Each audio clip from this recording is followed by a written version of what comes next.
Kasama ko sa lakbay na ito ang katutubong dumagat na si July. Siya ang naatasang mag-charge ng cellphone at flashlight ng mga kapwa niya residente sa sitio Iligan. Bakit niyo po kailangan ng cellphone? Kasi nga po sa mga emergency nga po ng Mga emergency? Opo. Tulad ng ano? Tulad po ng gaya na may sakit, mga anak. Meron bang nanganak dyan? Meron po, nung nakaraan po may nanganak diyan. Sino? Namin sa kabila din nga sa may abot ng sasakyan. Hindi na po siya nakaabot ng ospital pero nakatawag na po kami ng sasakyan. So yung mga ganong emergency, kailangan nyo talaga ng communication ba? Kumbaga, problema, walang kuryente. Pangunahing kinabubuhay ng mga dumagat, yung pangingisda. Ang estilo nila ng pangingisda, namamana sila ng isda doon sa ilog. Pero gabi lang nila yun pwedeng gawin kasi pinaka-aktibo yung mga isda, madali silang mahuli kapag gabi. Para mapana mo yung isda sa gabi, kailangan mo ng flashlight. Kailangan mag-charge. Kailangan po mag-charge. Oo. Ano po yun? Yung mga... Nabasa ko yun. Ito rin, kalabasa to. Paano kayo nakakahanap ng buyer? Tatawag po sa mga kalala. Pakontak po kami, magtatanong. Oo. Baka may bibili na dyan ng kalabasa. May signal doon sa kanilang lugar. Problema, wala namang kuryente. Pag walang baterya yung cellphone mo, wala rin. Kaya po pag nagta-charge kami, Oo. pag may charge na ang cellphone, saka lang po yung bubuksan pag gagamitin rin. So ang cellphone talaga hindi laging nakabukas. Para ma-save yung battery niya. Tama nga naman. Hirap ano. Pagdating sa sitio, nagbahay-bahay na kami ni July. Ako po. Yung Ay. cellphone. Magpapa-charge po kayo? Opo. Ano papa-charge? Sige po.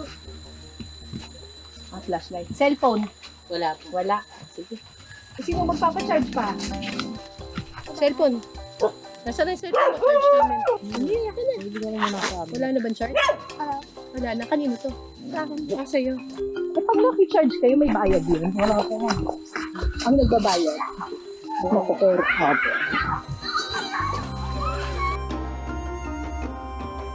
Isa lamang ang pamilya ni July sa halos 25 pamilya ng mga katutubong dumagat sa sitio Iligan. Ito po mami yung bahay namin, 5 po kami nakatira dito. Walang kuryente, walang saksakan ng kahit ano pa mang pwedeng i-charge. Ito po yung yung lutuan. Medyo nga po siya. Ito po naman, pag kami kakain, di na lang po kami kakain. Yan, dito naman po yung tulugan namin sa loob. Flashlight lang po. Tapos wala po kasing kuryente dito Walang solar man, wala.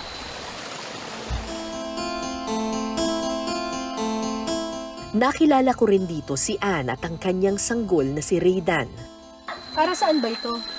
Yung cellphone. Saan mo ginagamit? Pag minsan po ay pangilaw namin mag-ina. Ang ilaw ninyong mag-ina sa gabi?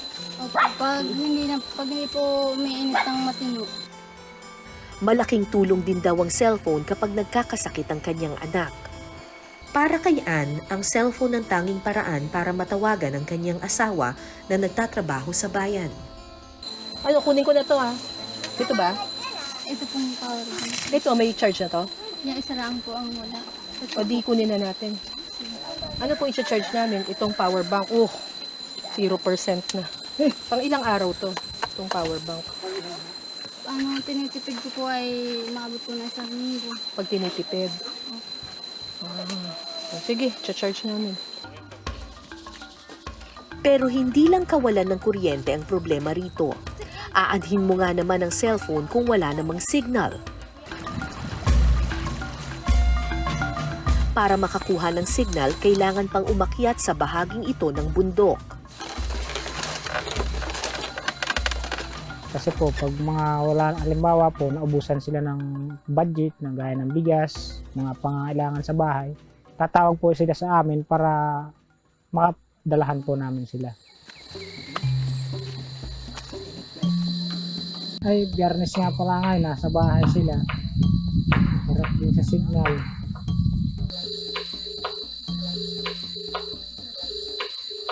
Hindi po, nagre-ring lang po. Pero bigo siyang makausap ang kanyang pamilya ngayon. Susubukan na lang daw niyang muling umakyat ng bundok kinabukasan.